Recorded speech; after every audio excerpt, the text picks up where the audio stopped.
You've probably laughed at a kangaroo trying to walk. That slow, awkward, almost embarrassing shuffle where it plants both front legs and swings its hind feet forward like it forgot how legs work. It looks broken. It looks like evolution made a mistake. But here's the thing, that shuffle isn't the flaw. That shuffle is the proof. The proof that this animal is so perfectly built for one specific movement that everything else barely registers. What if hopping was actually less effort than walking? What if their legs were basically free springs? What if the bigger they are, the cheaper it gets to move? What if a kangaroo running at full speed uses less energy than one just standing still? And what does a kangaroo have in common with a bouncy ball? Most people think hopping looks exhausting. The science says the complete opposite, and that's where it gets genuinely weird. First, let's get clear on what a kangaroo hop actually is, because it's not what most people picture. It's not a jump. A jump is explosive, one-time high effort, like a basketball player going up for a dunk. A kangaroo hop is a controlled bounce. Both hind legs push off the ground at the exact same time. The body flies forward, and the tail stretches out behind like a rudder, keeping everything stable.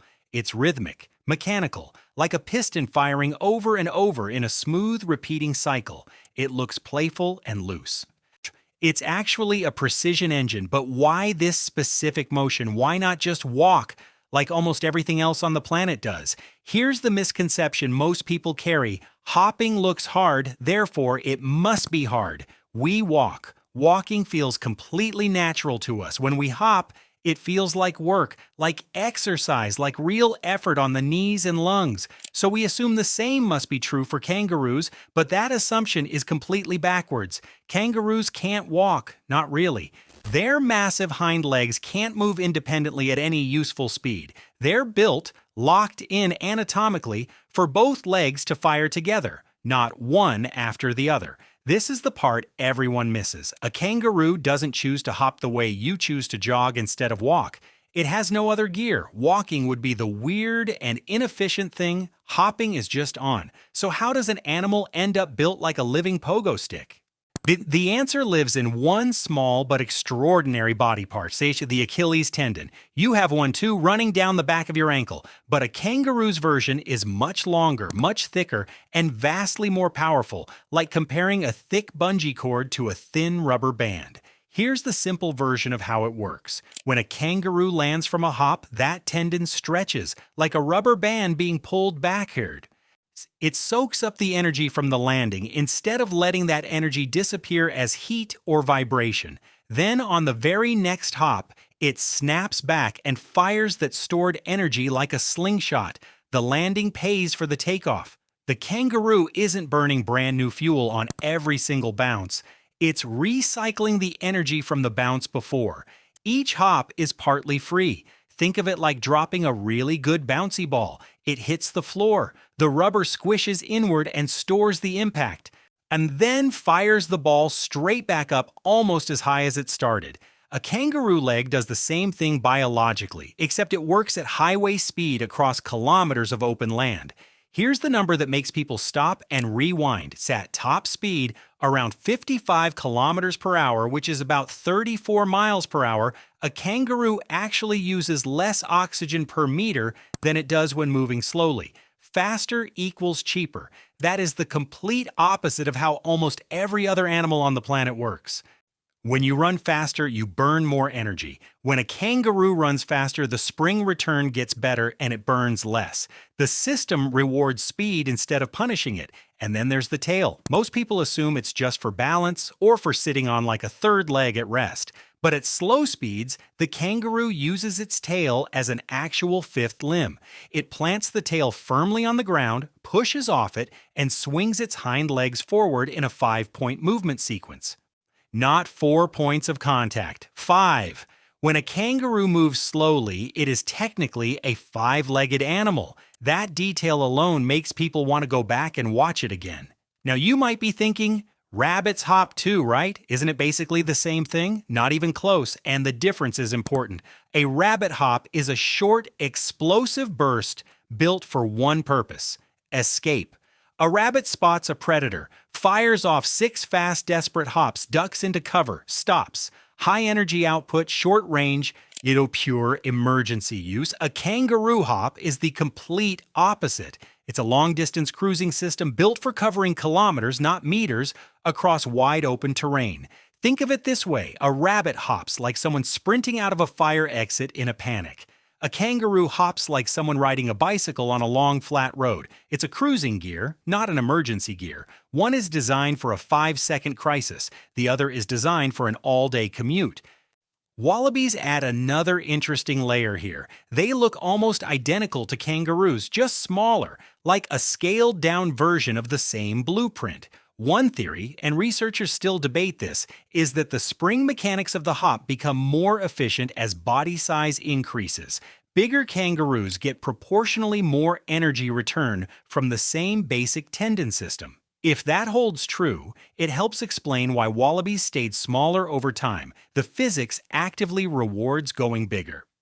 Same fundamental motion, completely different efficiency depending on scale and size. To understand why any of this exists, you have to go back millions of years and picture Australia before it became the red, dry continent most people recognize today. It used to be wetter and greener, with real forests and slow-moving rivers, but the climate shifted. Slowly, over tens of millions of years, the forests pulled back, rainfall dropped, and vast open grasslands took over enormous stretches of the continent. Food patches got further apart, water sources got scattered.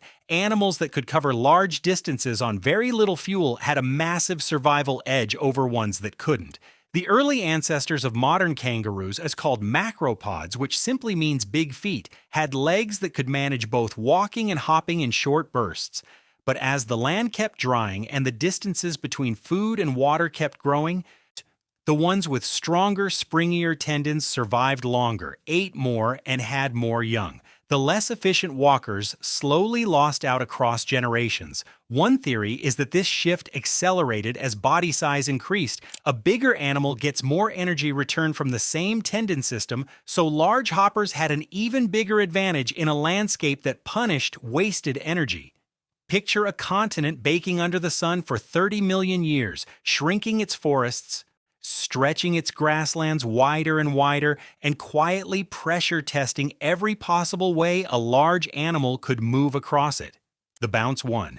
Evolution didn't design the hop as a plan. The landscape selected for it, one dry season at a time. Now here's the part you probably didn't expect. This same idea, storing energy in stretchy material and releasing it, is everywhere around you right now. Running shoes with carbon fiber plates built into the sole? That's direct tendon mimicry. Engineers studied exactly how biological tendons store and return energy, then built a mechanical version into the shoe to give runners a free boost on every stride. That's a big part of why marathon world records keep falling. Pogo sticks are just mechanical kangaroo legs with a handle. The curved carbon fiber prosthetic running blades used by Paralympic sprinters were directly shaped by research into kangaroo tendon mechanics. The curve is the spring.